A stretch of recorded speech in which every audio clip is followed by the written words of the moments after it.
Bismillahirrahmanirrahim. Alhamdulillahi Rabbil Alamin.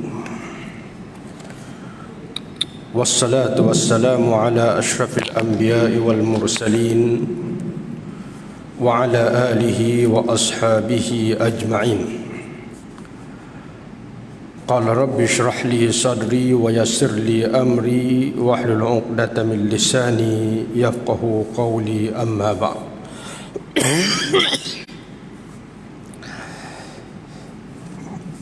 InsyaAllah malam ni kita sambung pengajian sirah insyaAllah, iaitu berkenaan dengan berkhulwah ataupun Nabi mengasingkan diri di Gua Hira.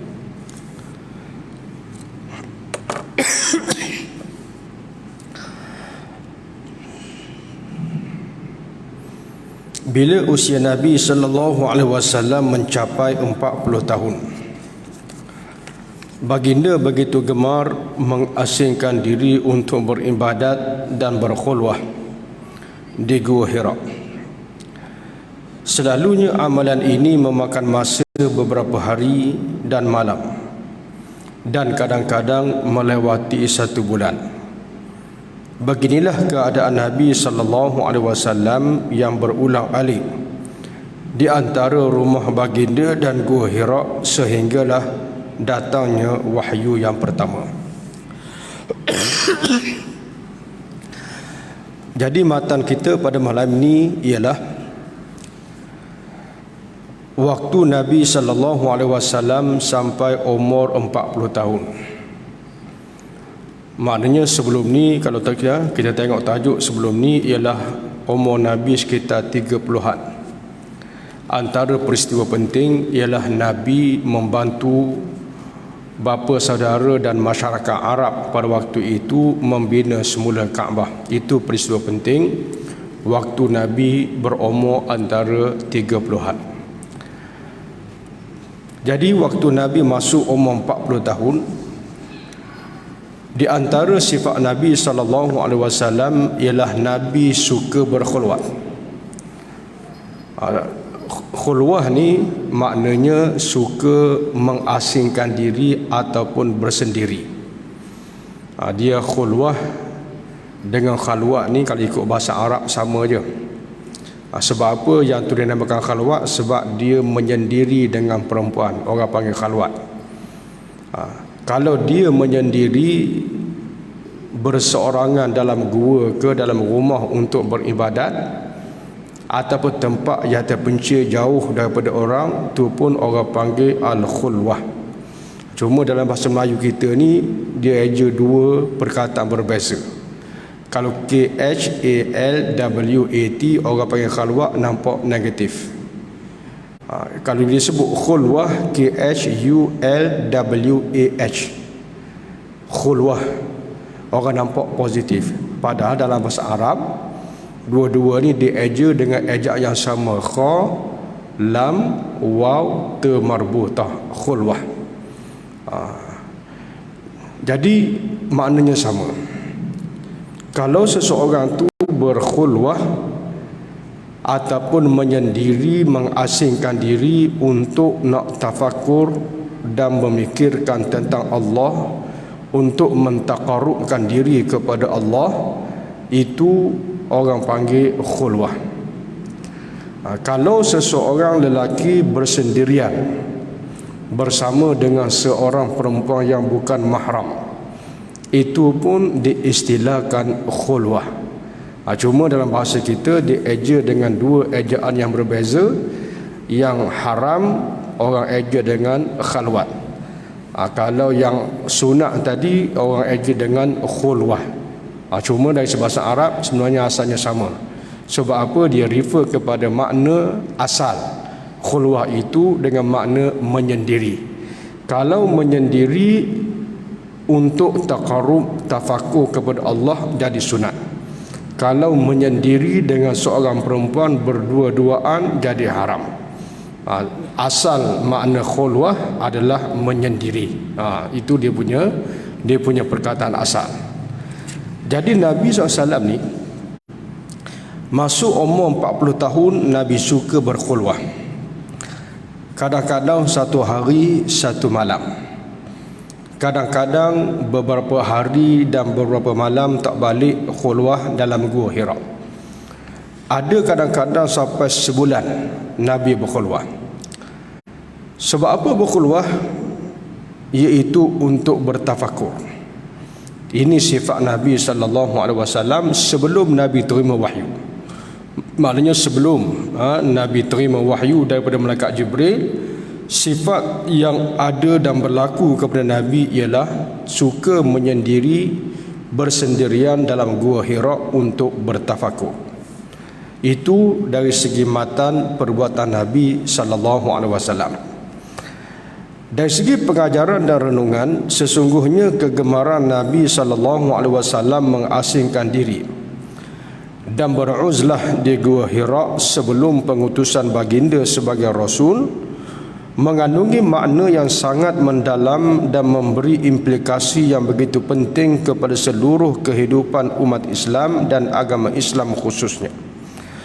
Dan amalan ini membuktikan bahawa setiap Muslim itu tidak akan sempurna sifat keislamannya walaupun ia berkepribadian dan berakhlak dengan akhlak yang tinggi, serta peribadatan yang tidak putus-putus terhadap Allah, tanpa ia cuba mengasingkan dirinya untuk menilai dan mencari ketenangan jiwa dan segala sesuatu yang membolehkan ia sampai kepada hakikat keagungan ilahi.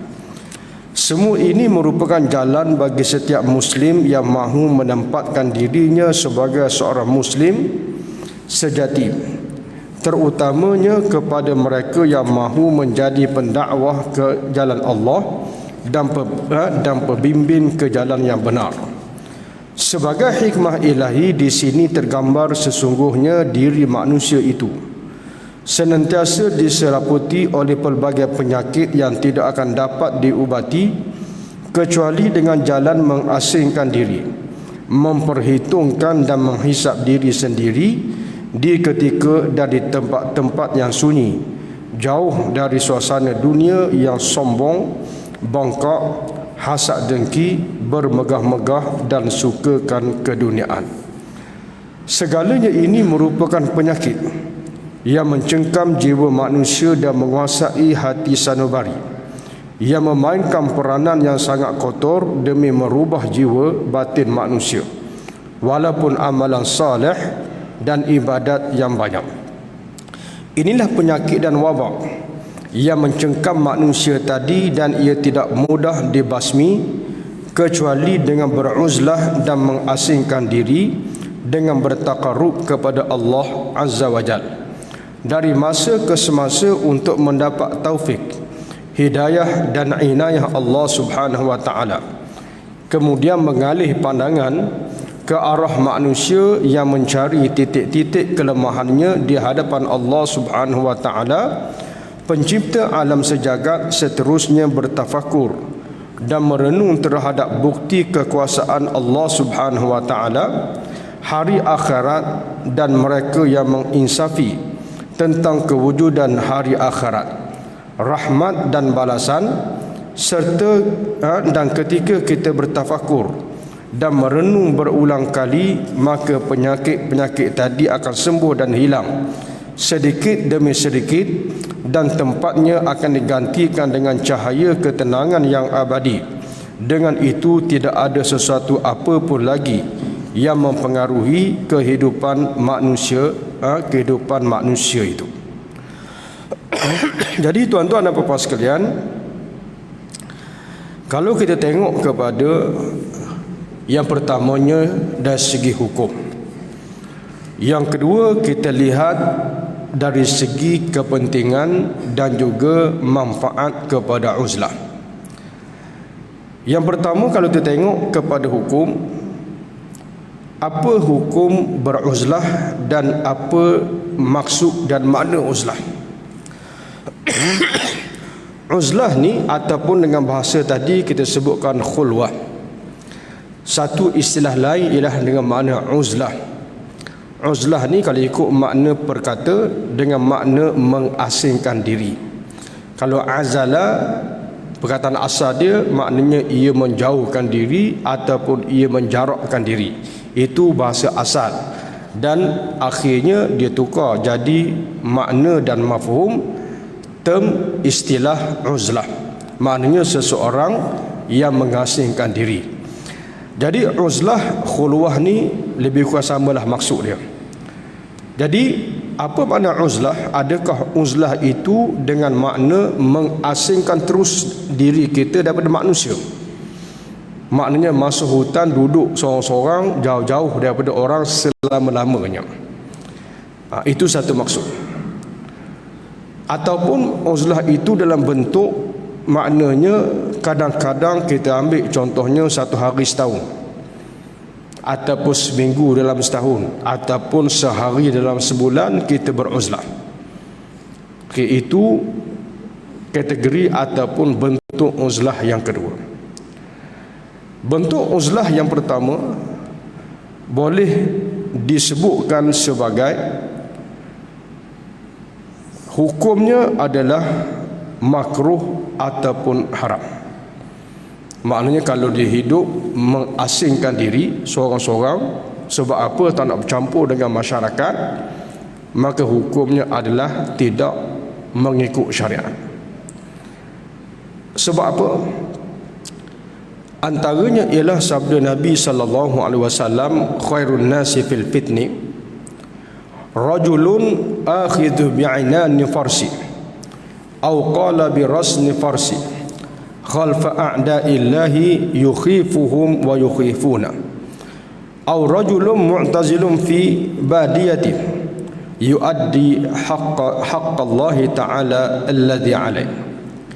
Maksudnya sebaik-baik manusia ketika berhadapan dengan fitnah adalah orang yang memegang tali kekang kudanya menghadapi musuh-musuh Allah. Ia menakut-nakutkan mereka dan mereka menakut-nakutkannya. Atau seorang yang mengasingkan diri ke lereng-lereng gunung demi menunaikan apa yang menjadi hak Allah. Hadis riwayat Al-Hakim, dan hadis ini adalah hadis yang sahih. Hadis yang kedua ialah ayyun nasi afdal. Ada seorang lelaki bertanya kepada Rasulullah sallallahu alaihi wasallam, "Ya Rasulullah, manakah manusia yang lebih afdal?" Lalu Nabi menjawab, "Mu'min yujahidu bi nafsihi wa malihi fi sabilillah."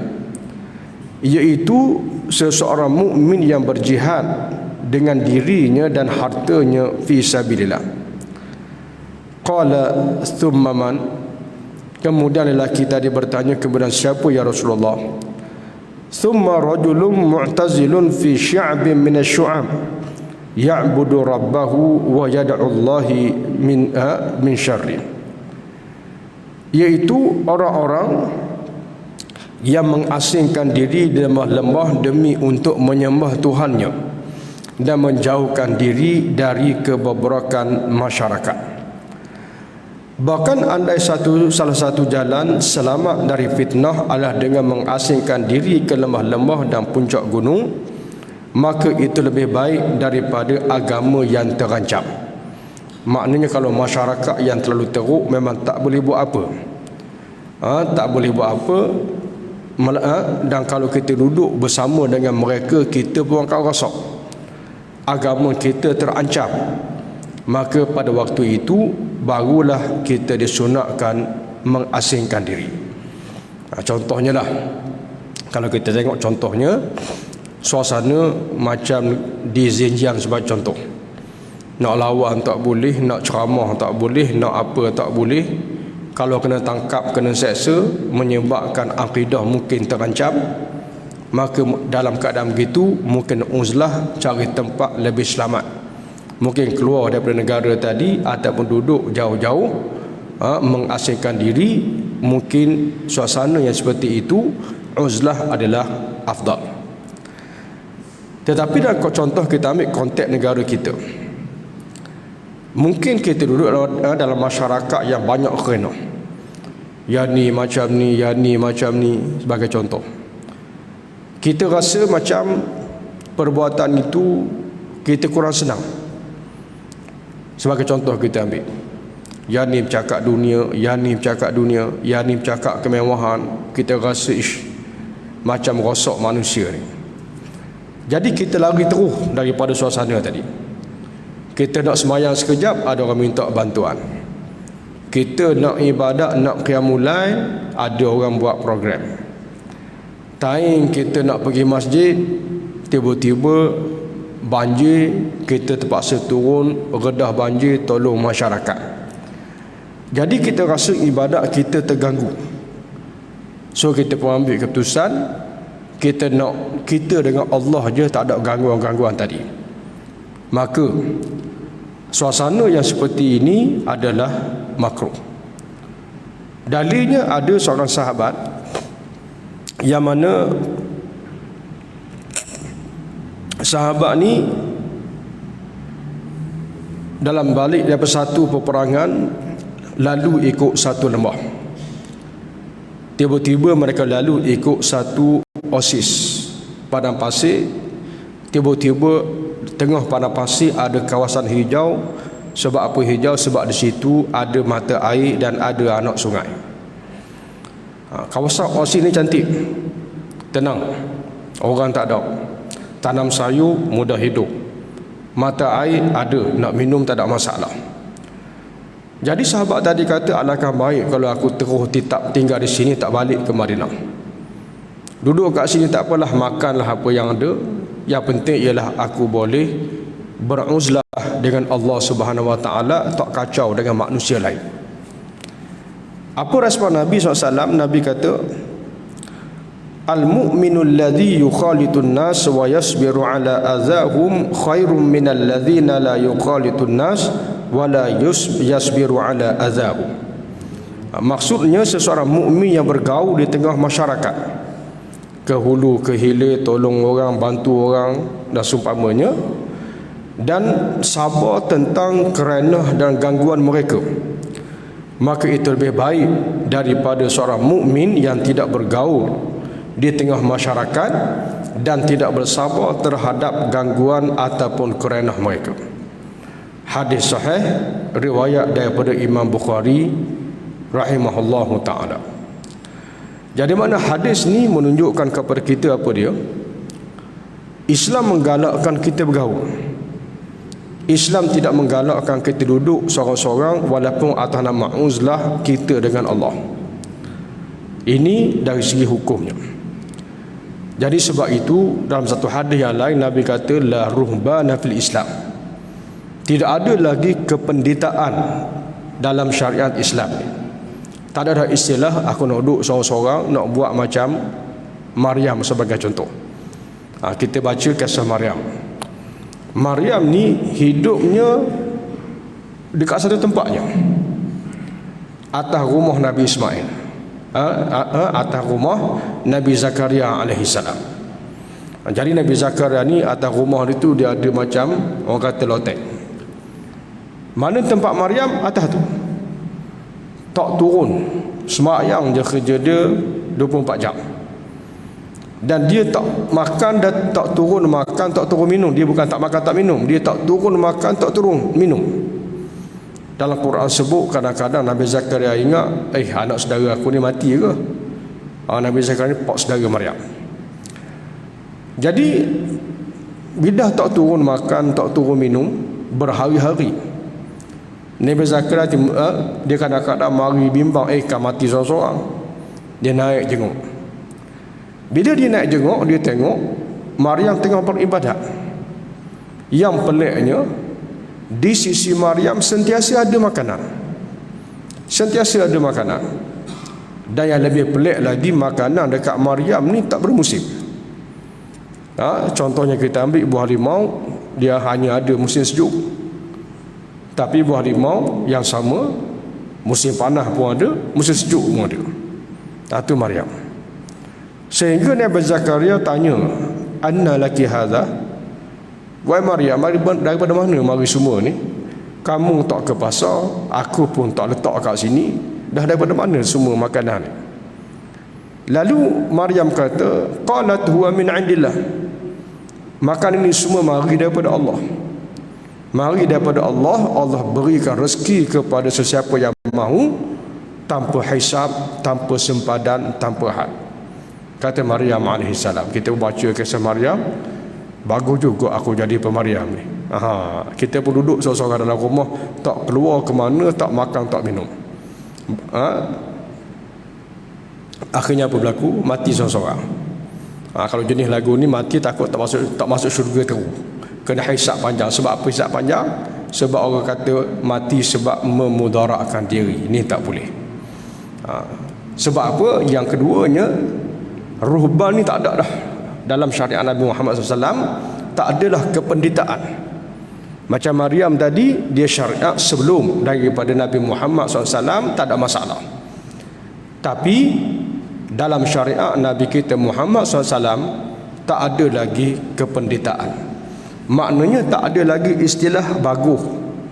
Seseorang tu duduk seorang-seorang jauh daripada orang, tak bergaul. Macam kalau kita tengok macam dalam agama Buddha sebagai contoh. Tok suami duduk jauh-jauh dalam hutan, baju pun tak pernah tukar bertahun-tahun. Pakai kain kuning sampai cari sebagai contoh sampai repun. Itu kependitaan. Dah boleh tak kita buat macam tu dalam agama Islam? Jawapannya ialah tak boleh. Sebab apa tak boleh? Hadis yang banyak termasuk yang Nabi sebut tadi, la ruhbana fil Islam. Tak ada lagi kependitaan dalam Islam. Jadi sebab itu hadis-hadis yang kita baca tadi menunjukkan bahawa Islam tidak menggalakkan duduk seorang-seorang jauh-jauh. Walaupun atas nama taqarrub kepada Allah, walaupun atas nama nak jauh daripada gangguan manusia untuk kita tumpu ibadat, tapi niat dan matlamat tak boleh menghalalkan cara. Walaupun niat kita baik sebab nak tumpu ibadat, walaupun matlamat kita baik sebab nak taqarrub kepada Allah, caranya kita duduk jauh-jauh seorang-seorang, tapi cara tu tak dibenarkan ataupun tak digalakkan dalam syariat, maka hukumnya adalah tidak dibolehkan. Dah yang sebetulnya macam mana? Hak disebutkan dalam hadis-hadis yang banyak tadi. Contohnya kalau kita ambil macam contohnya, kalau kita ambil dari segi hukum tadi, antaranya ialah dalam keadaan darurat. Darurat ni sebenarnya jarang berlaku, tapi kalau berlaku, masyarakat tu terlalu rosak sampai tahap bukan kata kita nak mengislahkan mereka. Kalau kita bercakap kena bunuh ataupun kena paksa untuk murtad sebagai contoh.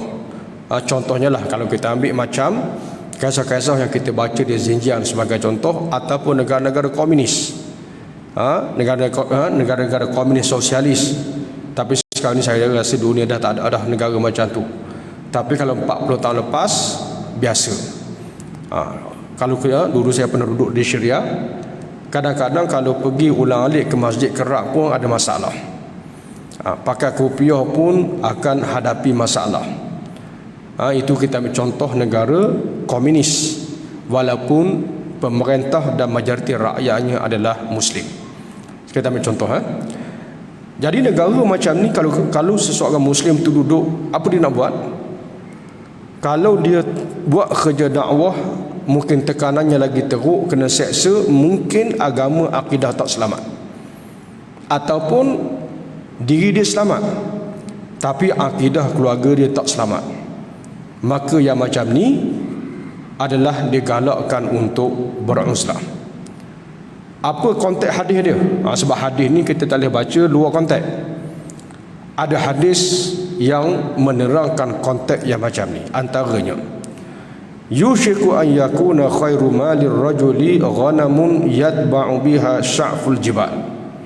Maksudnya hampir-hampir harta seseorang yang paling baik adalah kambing yang ia pelihara di puncak gunung dan lembah, kerana ia lari mengasingkan diri demi menyelamatkan agamanya daripada fitnah. Maknanya Nabi kata hampir tiba satu zaman. Tapi maknanya bukan semua keadaan ni, tapi kadang-kadang. Bila sebut yushiku, maknanya benda ni kadang-kadang, bukan menjadi hukum permanen. Apa dia? Iaitu satu zaman di mana harta terbaik seseorang ialah kambing yang dia bela di puncak gunung. Sebab apa disebut puncak gunung? Sebab jauh daripada orang. Masa tempat tu askar pun malah nak pergi, polis pun malah nak pergi, kerajaan pun malah nak cek. Jadi duduk seorang-seorang jauh daripada orang. Apa dia buat? Dia makan kambing hak dia bela, dia makan ayam yang dia bela. Dia duduk seorang-seorang atas gunung. Sebab apa? Sebab nak melarikan diri daripada fitnah yang dia tak boleh nak hadapi. Ini antara zaman yang boleh berlaku. Tapi hadis ni jangan pakai permanen. Jangan kita pakai hadis ni pada zaman kita, dalam realiti kita. Sebab hadis Nabi sebut yushiku, maknanya hampir-hampir berlaku, menunjukkan bahawa zaman ni ada zaman-zaman yang tertentu sahaja, bukan untuk semua zaman. Jadi kalau kita tengok kepada hadis ni, ulama seperti Imam Al-Khattabi dalam kitab Al-Uzlah menyatakan bahawa dalil-dalil yang menganjurkan untuk berkumpul dalam masyarakat dibawa ke makna bahawa hal itu dalam hal-hal yang berkaitan dengan ketaatan kepada ulil amri dan ketaatan dalam menjalankan perintah agama. Mari kita ambil begini, katakan contohnya, kalaulah benda tu baik, uzlah ni baik, benda baik ni dia consider macam ni. Kalau kita mudah faham, kalau semua orang buat benda baik, apa efek? Efeknya maknanya akhirnya tak ada orang nak ambil tahu hal urusan negara, kepentingan yang melibatkan fardu kifayah. Akhirnya masyarakat akan rosak, orang kafir akan kuasai negara. Sebab apa? Masing-masing tak nak ambil tahu. Macam kita ambil contoh, kalaulah tidak berkahwin itu digalakkan, apa berlaku? Macam agama Kristian, padri-padri. Maknanya nak martabak yang baik ialah tak berkahwin macam padri. Baik. Dah kalau semua orang buat macam padri, apa berlaku? Pupus manusia. Itu dia punya, kalau kita nak baca satu benda tu baik tak baik. Mana kalau seorang buat dengan buat semua. Sama kat uzlah. Kalau semua pakai uzlah belaka, tak nak ambil tahu orang, apa berlaku? Rosak masyarakat. Negara akhirnya dikuasai dan dijajah oleh orang-orang kafir dan orang-orang jahat. Sebab tu uzlah pada asasnya tidak, kalau mana kita ambil konteks yang pertama tadi, uzlah tak nak campur langsung dengan orang. Sampai bila-bila secara permanent dia nak hidup dia jauh daripada orang. Ini adalah tidak dibenarkan dalam syariat. Tetapi ada sunatkan macam mana? Yang menjadi sunnah Nabi yang kita baca pada malam ni ialah uzlah yang jarang-jarang. Dalam hidup kita ni ada masa yang kadang-kadang kita perlu beruzlah dan kita perlu bertafakur. Al-Hafiz Ibn Hajar Al-Asqalani menyatakan para salaf berbeza pendapat mengenai hukum asal uzlah. Jumhur ulama berpendapat bahawa bergaul di tengah masyarakat hatta yang bobrok lebih utama kerana hal itu didapatkan banyak keuntungan agama, seumpamanya menyebarkan syiar-syiar Islam, memperkukuhkan kekuatan kaum muslimin, tercapainya banyak kebaikan seperti saling menolong, saling membantu, saling mengunjungi dan lain-lainnya. Dan sebahagian ulama berpendapat uzlah itu lebih utama kerana lebih terjamin keselamatan dari keburukan, namun dengan syarat ia memahami benar keadaan yang sedang terjadi. Ini yang kita maksudkan tadi. Jadi maknanya kalau dia terus hidup mengasihkan diri tanpa melihat keperluan, maka itu adalah tidak dibenarkan. Jika ada keperluan, maka yang ini ulama khilaf. Contohnya kita ambil tadi, macam duduk dekat zinjian kita ni, kalau amalkan Islam kena tekat. Adakah kita pergi uzlah yang jauh langsung tak ambil tahu untuk selamatkan akidah dan agama?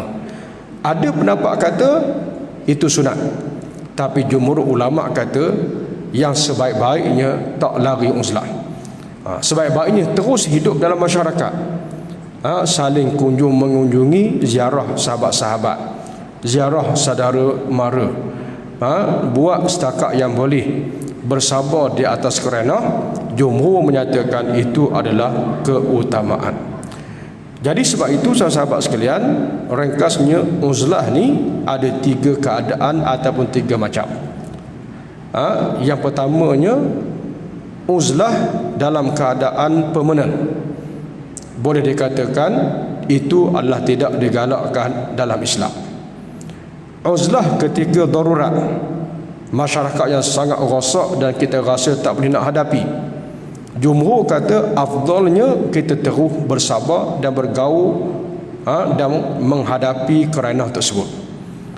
Tetapi sebagian ulama kata pada waktu itu sunat kita beruzlah.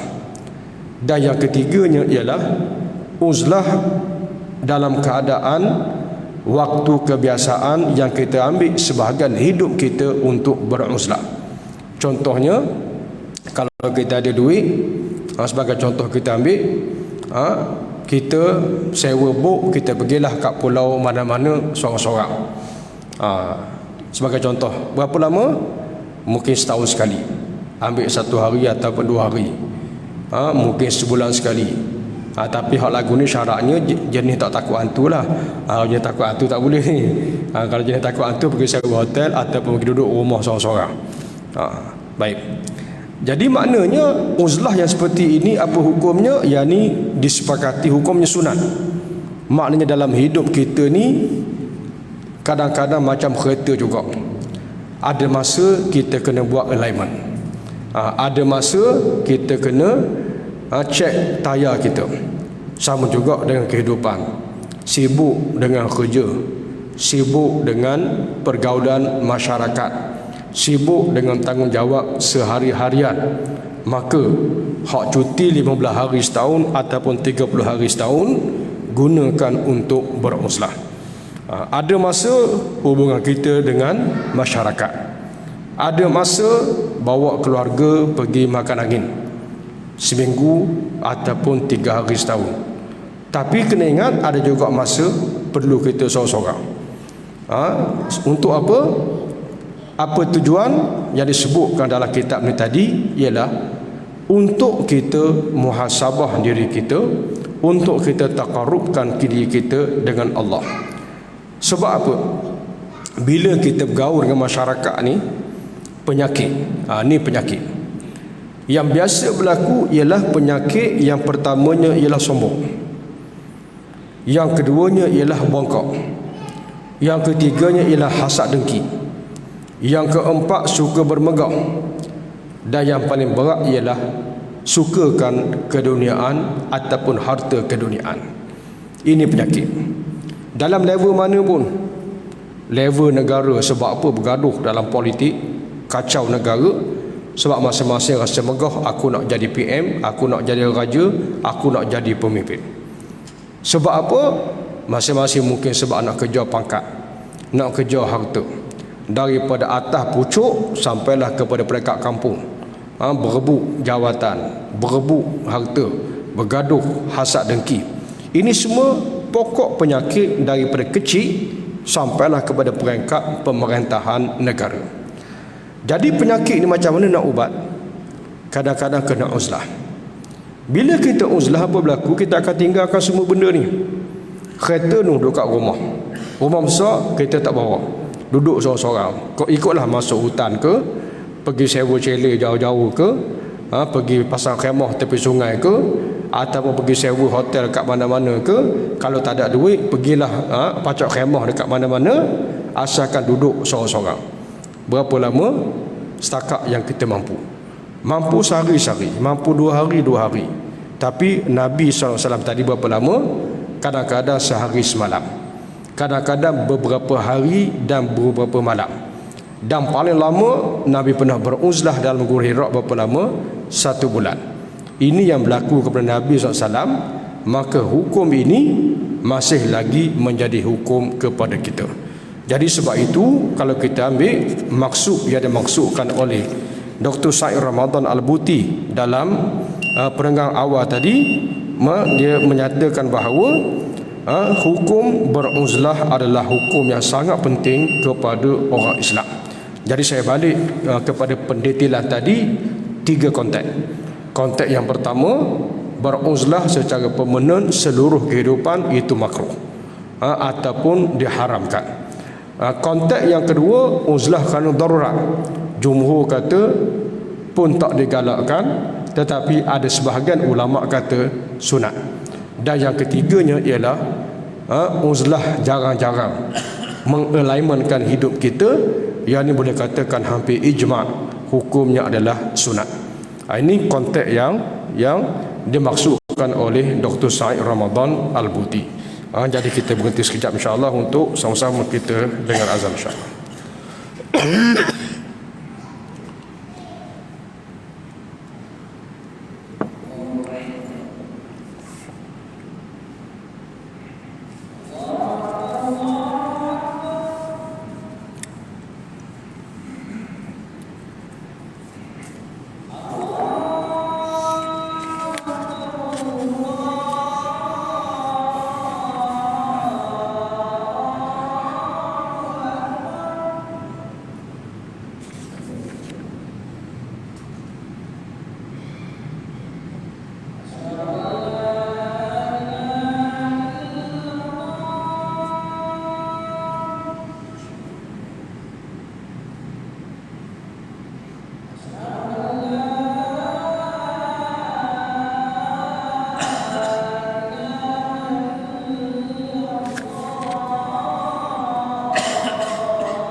La ilaha illallah Muhammadur Rasulullah sallallahu alaihi wasallam. Allahumma rabb hadhihi da'wati tammati was-salatul qa'imah. Ati Muhammadul wasilatal fadilah wa ba'athu maqaman mahmudan alladhi wa'anta innaka la tukhliful mi'ad.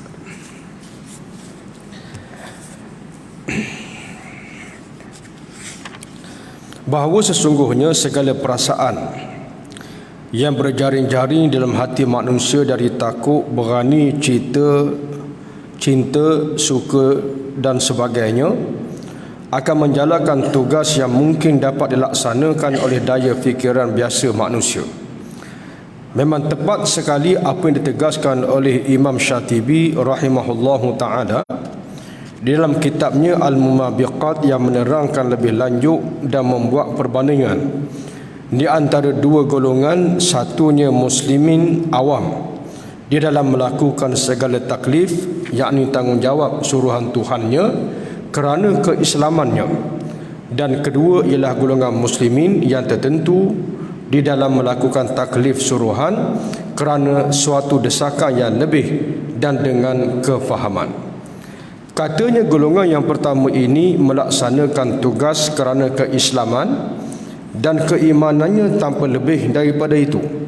Tetapi golongan yang kedua melaksanakan segala tanggungjawab dengan suatu tenaga desakan yang berlainan, iaitu desakan takut, harap dan cinta. Ketakutan adalah cemeti kepada gembala, harapan adalah prasakti kepada penganjur, kasih sayang adalah arusan kepada pelayar. Si penakut ketika melakukan pekerjaan yang berat dan susah tidak menghiraukan kesusahan dan kepayahan, dan seterusnya membawanya bersabar terhadap sebarang dugaan dan juga pancaroba. Maknanya Imam Syatibi kata orang Islam ni dua jenis.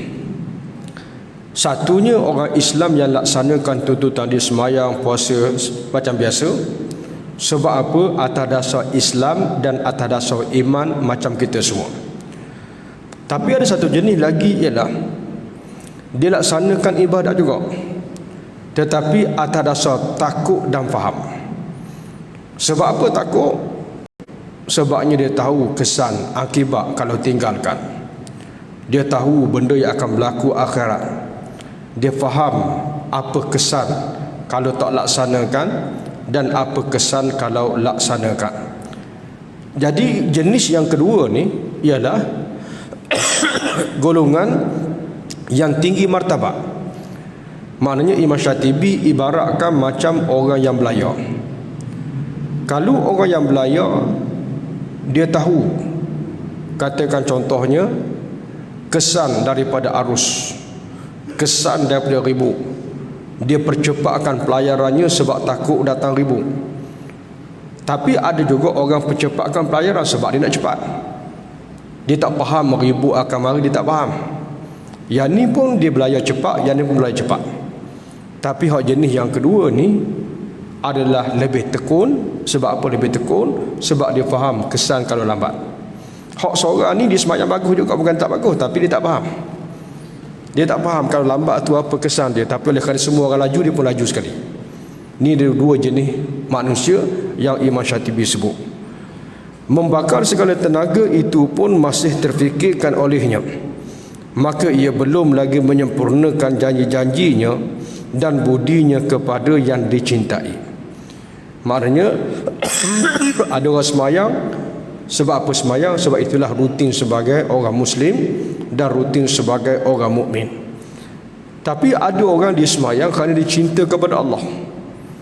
Orang beri hadiah kerana cinta ni dengan orang beri hadiah kerana adat tak sama. Sama juga dengan ibadat ni. Jadi sebab itu kalau orang tu dia beribadat atas dasar cinta kepada Allah, maka dia akan cari masa untuk uzlah. Tapi kalau orang tu dia semayang bukan atas dasar cinta, tapi atas dasar rutin, sebab dia sebagai Muslim. Bagus bukan atas tak bagus. Tapi orang macam ni dia takkan cari masa untuk beruzlah, untuk alignmentkan dia punya kecintaan. Orang Islam seluruhnya telah bersependapat mengatakan bahawa menggunakan pelbagai kemudahan demi untuk mencapai dan menyalurkan tujuan ini ke dalam hati adalah sesuatu yang mesti dan wajib, dan itu dikenali sebagai tasawuf ataupun kebaikan, ataupun disebutkan al-ihsan dalam ibadat, atau dengan ilmu pekerti, ilmu as-suluk, sebagaimana yang telah diertikan oleh Ibn Taymiyah. Maknanya bila orang tu belayar kerana nak tuju kepada orang yang dicintai, ataupun dengan konteks kita, orang tu beribadat sebab apa? Sebab dia cinta kepada Allah, maka dia akan belanjakan seluruh yang dia ada untuk itu. Maka sebab itu kata Ibn Taymiyah, kalau seseorang tu dah sanggup belanjakan untuk yang dia cintai, maka ilmu ini dikenali sebagai ilmu tasawuf. Dia sanggup tinggalkan demi untuk bersuluk. Kalau bahasa kita ni mungkin sanggup potong gaji lah kot. Bahasa kita ni sanggup potong gaji sebab apa? Nak ambil masa untuk beruzlah. Ataupun disebutkan ibadahnya dalam bentuk ihsan, maknanya dia beribadat seolah dia nampak Allah. Atau kalau tak mampu untuk sampai ke tahap itu, tapi ibadatnya dalam keadaan dia yakin Allah melihatnya, maknanya orang yang beribadat dengan level itu dikenali sebagai level al-ihsan. Ataupun disebut sebagai ilmu suluk. Ilmu suluk ni maknanya ada benda yang kita faham bila kita bersuluk kita buat apa. Jangan bersuluk pula. Tiba-tiba duduk update Facebook tiap-tiap jam update, dah tak ada kerja, duduk suluk jauh pada orang. Ni bukan suluk nama dia.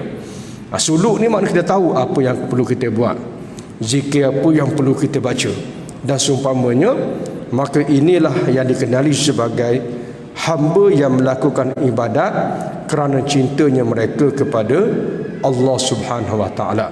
Dan inilah yang disebut sebagai wali-wali Allah dan juga mereka-mereka yang dekat kepada Allah.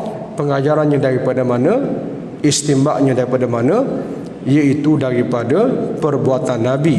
Bila mana masuk umur 40 tahun, Nabi sentiasa bersuluk, beruzlah, sama ada satu hari ataupun satu malam, ataupun satu hari satu malam, ataupun pernah beberapa hari beberapa malam tak balik rumah, dan pernah sampai tahap 1 bulan straight Nabi SAW bersuluk. Ini antara pengajaran yang dapat kita ambil daripada peristiwa waktu umur Nabi sampai kepada umur 40 tahun. Jadi insya-Allah bulan depan kita akan sambung kepada tajuk Nabi menerima wahyu yang pertama. Waktu umur Nabi berapa? Waktu umur Nabi 40 tahun. Jadi kita berhenti setakat itu insya-Allah. Kita akhiri kuliah kita dengan sama-sama membaca kafaratul majlis dan suratul asr. Subhanakallahumma wa wal asri insana lafi khus ila allazina amanu salihat wa tawasaw bil haqqi wa tawasaw bis sabr. A'udzu billahi minasyaitonir rajim. Bismillahirrahmanirrahim. Alhamdulillahi rabbil alamin wassalatu wassalamu ala asyrafil anbiya'i wal mursalin wa ala alihi wa ashabihi ajma'in. Allahumma 'allamna ma wa lam na'lam wa faqina ma tu'allimuna wanfa'na bima 'allamtana innaka Allahumma zidna ilma warzuqna fahma wab'athna al-khata' wa nisyana birahmatika ya arhamar rahimin. Wa sallallahu ala sayyidina Muhammadin wa ala alihi wa sahbihi wasallam. Subhana rabbika rabbil izzati amma yasifun wa salamun al mursalin walhamdulillahi rabbil alamin.